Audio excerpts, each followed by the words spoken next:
மகாநதி அடுத்த வர எபிசோடில் பார்த்திங்க அப்படின்னா, அந்த குடும்பம் பார்த்திங்க அப்படின்னா, நாங்களும் வீட்டுக்குள்ளே வரோம், இங்கேயே ஸ்டே பண்ணுறோம் அப்படின்னு சொல்லியிருப்பாங்க. ஆனால் சாரதாம்மா பார்த்திங்க அப்படின்னா, அதெல்லாம் முடியாதுன்னு சொல்லிட்டு போயிருப்பாங்க. ஆனால் விஜயும் நிவினும் பார்த்திங்க அப்படின்னா, ரொம்பவே குளிராக இருக்குது, இந்த நேரத்தில் அவங்க எப்படி வெளியே படுக்க முடியும்னு சொல்லிட்டு, கொஞ்சமாவது நமக்கு மனிதாபிமானம் வேணும் அப்படின்னு சொல்லிட்டு, அவங்கள உள்ளே கூட்டிகிட்டு வர சொல்லி ஹாலில் வந்து உட்கார வச்சு பாய், பில்லோ எல்லாமே கொடுத்துருப்பாங்க. இன்னொரு சைடு பார்த்திங்க அப்படின்னா, இந்த மாதிரி அந்த பாட்டி வந்து பார்த்திங்கன்னா, அவங்கக்கிட்ட போய் பேசுவாங்க. அவங்க என்ன சொல்லுவாங்க அப்படின்னா, நீங்கள் என்னை மருமகளாக ஏற்றுக்கலாட்டியும் பரவாயில்ல, இவங்களாம் உங்கள் பையனோட பிள்ளைங்க தானே, இவங்க மேலே கூட உங்களுக்கு அக்கறை இல்லையா அப்படின்னு சொல்லிட்டு கேட்பாங்க. உடனே பார்த்தீங்கன்னா, அந்த பாட்டி வந்து அவங்க பேத்தி கையெல்லாம் பிடிச்சி பேசுவாங்க. அவங்க பேசினதை சாரதாம்மா கேட்டுட்டு வீட்டில் போய் எல்லாருக்கிட்டேயும் அந்த குடும்பத்தோட போய் உறவாடிட்டு இருக்காங்க, இவங்களும் நம்மளை ஏமாத்திட்டு தான் இருக்காங்க போல அப்படின்னு சொல்லிட்டு அவங்க அத்தையை வந்து சாரதா வந்து சொல்லுவாங்க.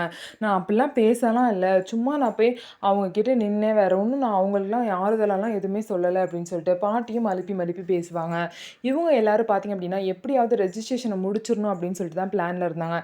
ஆனால் இப்போ வந்து என்ன ஆயிடுச்சு அப்படின்னா, அந்த செகண்டாக வந்த ஃபேமிலியில் உள்ள பையன் கிருஷ்ணா பார்த்தீங்கன்னா, நான் கோர்ட்லேருந்து ஸ்டே ஆர்டர் வாங்கி வச்சுருக்கேன், என்ன மாரி நீங்கள் வந்து வீட்டை ரெஜிஸ்ட்ரேஷன் பண்ண முடியாது அப்படின்னு சொல்லிட்டாங்க.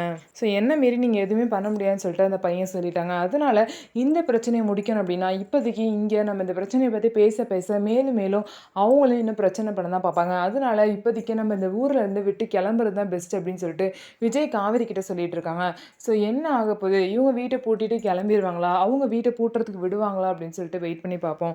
நம்ம வீடியோ உங்களுக்கு பிடிச்சிருந்தா நம்ம வீடியோவை லைக் பண்ணிக்கோங்க, மறக்காமல் நம்மளோட சேனலை சப்ஸ்கிரைப் பண்ணிவிட்டு பாருங்கள்.